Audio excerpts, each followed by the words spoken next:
I never thought I'd see the Dormammu I've come to make a bargain scene done in the Halo universe, but here we go. Hello interwebs, I'm here to review the latest episode of Halo the series, this time season 1, episode 7, I believe we're at now, Inheritance. So I have many thoughts on this episode, none of them particularly great, mostly because considering last episode we got none of Kwan Ha's storyline, this episode focuses entirely on Kwan Ha's storyline, and it proves a lot of the things that I had been feeling about her storyline to be correct. Namely surrounding the fact that honestly a lot of her story has just been abjectly filler. And that gets extrapolated out even worse in this episode because by focusing solely on Kwan, this episode becomes itself needing to fill up its filler with more filler. It's kind of wild to me that an entire storyline that is just kind of there to run in place for a little while was then placed in an episode structurally where they needed to add more things to it in order for it to run in place even longer.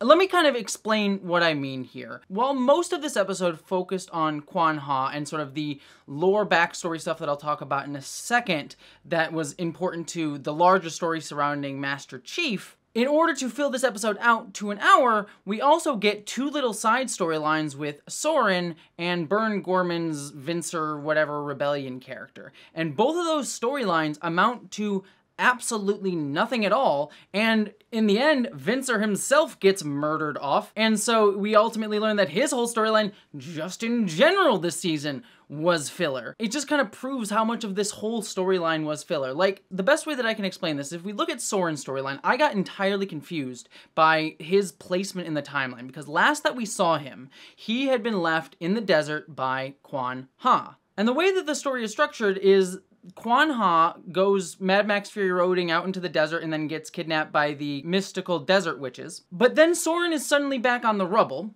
and he has this whole storyline that is him proving to this guy who we've never seen before that he's actually the boss. Like, I'm the one in charge of this. I'm gonna prove my leadership by, like, getting your toes stepped on and proving that I'm a bad guy, kind of. I'm morally ambiguous. Like, there's that whole storyline going on there that amounts to nothing because it just leads him back to be with Kwan at the end of the episode where she fights Burn Goreman. And honestly, if you had taken out that entire storyline and just told me that he had been in the desert and managed to show up to find her at that exact moment when she's fighting Vincer, I would have believed that. Like, I didn't need that storyline at all, and it just confused me because it's like he went to the rubble and then came back in the time that Kwan Ha just, like, had a desert dream in the evening and then went to her father's old factory. Like, she just seemed to experience a day while Soren had this whole other, like, multi-day storyline, like Robin and UNSC thing or whatever, just to bring him back to the same spot that he was at the beginning of the episode. So it's clearly, it feels like they just tacked that on. I actually would not be surprised if they, like, filmed this whole episode or scripted this whole episode or whatever it was in the production pipeline and realized, we need something for Soren to do this episode to fill out the time, and so they had this whole Rebel storyline that they added onto it. That makes no sense timeline-wise.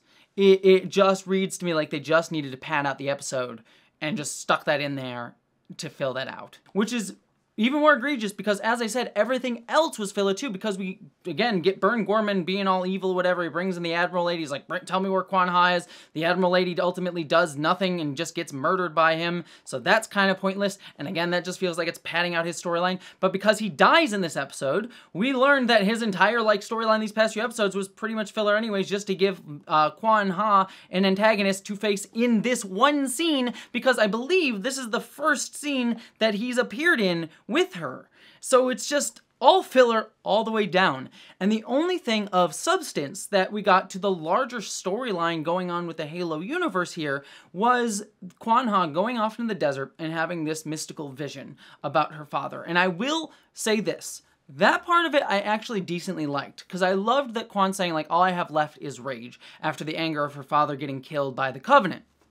And having this really good metaphorical thing where she tries to kill John over and over and over again, but can't do it because it's an ineffectual thing, and that reaching out to John, seeing his humanity, seeing him as a person, like metaphorically, is what leads her to be able to break that cycle. I actually really liked how that was metaphorically displayed. And then seeing the generational stuff with her father was also really, really cool, ultimately leading to the revelation that they've been here protecting this portal, presumably to Halo, because John's gonna have to come here and get to Halo Halo at some point, probably at the end of the season, will be what that's building up to.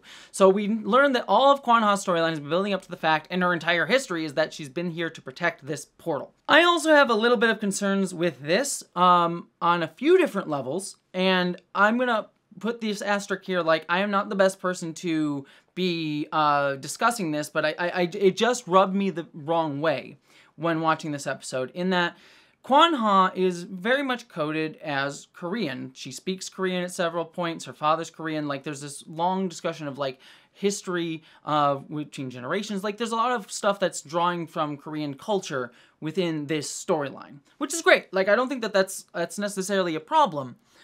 But the fact that we learn that her family's entire purpose has been to sit here and guard this portal for the white dude to show up to step through it.